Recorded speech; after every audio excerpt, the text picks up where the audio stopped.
એવું વિચાર આવ્યું કે આ ફક્ત મનોરંજન માટે છે અને આ જે 8મા ધોરણનો છેલ્લો વર્ષ છે તેના માટે છે.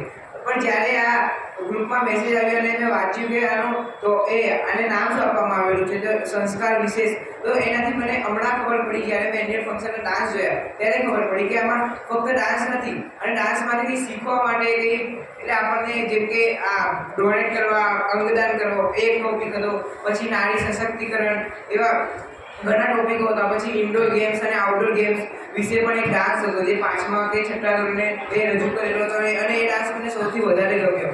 જેથી મને ખબર પડી કે આ ડાન્સ ફક્ત જોવા માટે અને મનોરંજન માટે નથી હોતો, અને તેનાથી આપણને કંઈ શીખવા મળે છે અને શીખવું જોઈએ, તેનાથી એ આપણે બીજાને પ્રેરિત કરી શકીએ. તો એવું મને, અને મેં પોતે ડાન્સ કર્યો નથી અને મને ડાન્સ કરવો એ ગમતો પણ નથી. તો આનાથી મને એ પ્રેરણા તો મળી કે ડાન્સ પણ શીખવું એ જરૂરી એ ટેલેન્ટ છે.